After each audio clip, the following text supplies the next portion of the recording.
듣겠습니다. 예, 높은 윤리성이 요구되는 LH 직원들의 투기 의혹이 우리 국민들께 분노와 상실감을 안기고 있습니다. 공직윤리와 청렴 의무 위반은 물론 부동산 시장 안정을 위한 정부 정책의 신뢰를 훼손했다는 점에서 용납할 수 없는 반사회적 투기 범죄입니다. 어제 저도 이야기했고 또 대통령께서도 지시하셨지만 총리실이 중심이 되어서 국토부, LH, 공공기관 관련 부처의 직원 및 가족에 대한 토지거래 현황 등에 대해 강도 높은 전수조사를 서둘러 주기 바랍니다. 투기와 부패, 조직적 은폐 등이 있다면 한 점 의혹 없이 밝히고 일벌 100개 해야 합니다. 공직자의 부동산 투기는 폐가망신으로 귀결된다는 것을 확실히 보여줘야 합니다. 더불어민주당은 공공기관 공직자의 투기 방지를 위한 강력한 제도적 방안을 조속히 마련하겠습니다. 어제 국토부는 신규 택지 개발과 관련된 국토교통부, 공사, 지방공기업 직원은 실거주 목적이 아닌 토지 거래를 금지하고 불가피한 경우 사전 신고하는 방안을 검토하겠다고 발표했습니다. 더불어민주당은 여기에 더하여 주택 및 토지 개발과 관련된 공직자가 직무 관련 정보를 이용해 사적 이득을 취하는 경우 법적 처벌과 함께 투기 이익을 환수토록 하는 방안도 검토하겠습니다. 아울러 공직자윤리법을 개정해서 LH와 같은 공기업의 개발 담당 부서 직원들도 재산 등록 대상에 포함시켜 상시 감독하는 방안을 검토하도록 하겠습니다. 문재인 정부는 종합적이고 체계적인 반부패 개혁 방안을 마련해 공직사회의 윤리 수준을 국민 눈높이에 맞도록 강화해 왔습니다.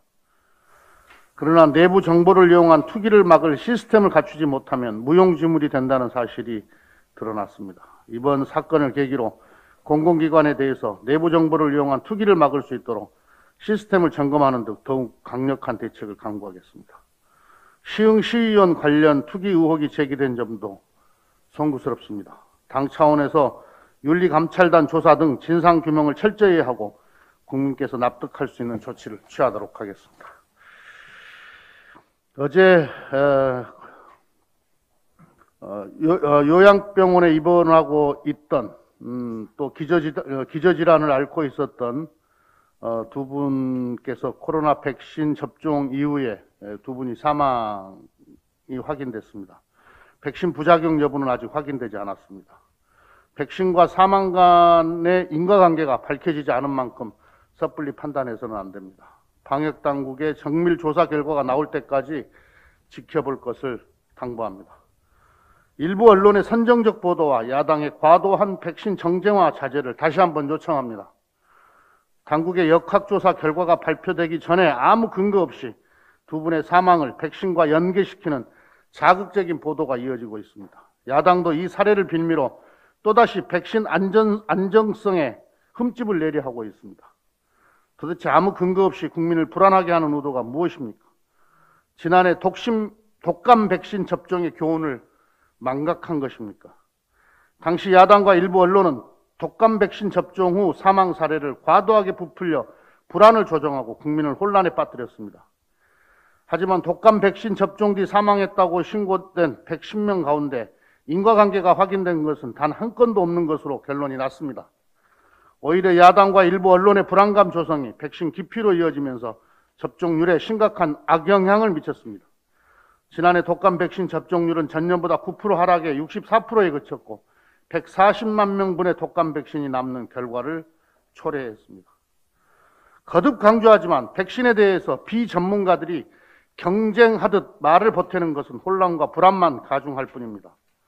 야당과 일부 언론은 선정적 제목을 달지 말아달라, 정치인의 비과학적 언급을 따옴표 처리해서 보도하지 말아달라는 감염병 전문가들의 호소를 경청해 주기 바랍니다. 백신 안정성은 언론이나 정치권이 아니라 의학 전문가들이 판단할 수 있습니다. 지금 전 국민을 대상으로 사상 최대의 백신 접종이 시작되고 있습니다. 근거 없는 불신 조장으로 정부의 백신 접종을 흔들어서는 안 됩니다. 백신 접종률이 낮아지면 국민의 일상 복귀가 늦어질 수밖에 없습니다. 영국, 독일 등 코로나 백신 접종을 시행하는 여러 나라들에서 백신 접종이 사망의 직접적 원인이 된 사례는 아직 없습니다. 근거 없는 불안 조성으로 백신 접종을 더 이상 방해하지 않기를 바랍니다. 더불어민주당과 정부는 신속하고 안전한 백신 접종에 힘쓰는 한편 접종 후 사후 관리에 온 힘을 다하겠습니다. 어제 당 규제혁신추진단 회의를 열어 경제혁신 법안 입법 현황을 점검했습니다. 코로나 위기 극복을 위해서는 피해 국민 지원과 함께 경제활력 제고라는 두 축이 굳건하게 작동해야 합니다.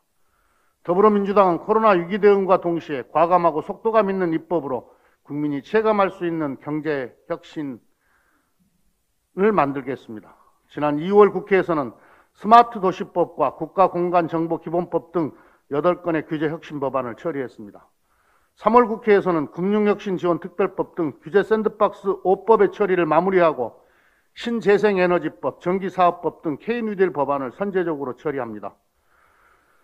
16일에는 규제혁신추진단이 벤처기업인들을 만나 복수의결권 도입 등 벤처 생태계 활성화를 위한 제도 개선 의견을 들을 계획입니다. 서비스 산업발전기본법 제정도 이제 결론을 내야 합니다. 코로나 위기의 장기화로 서비스 산업이 가장 많은 타격을 입고 있습니다. 지난해 예술, 스포츠, 여가 산업의 분야의 총 생산액은 2019년 대비 33%나 감소했습니다. 우리 경제가 활력을 되찾기 위해서는 서비스 산업도 비대면, 디지털화하는 등 혁신이 필요합니다. 서비스 산업 발전 기본법은 체계적으로 서비스업 중장기 기본 계획을 세우고 세제 혜택과 연구 개발 등의 지원 근거를 담은 법안입니다. 2011년 이후 10년 가까이 국회에서 논의를 해왔지만 결론을 내지 못했습니다.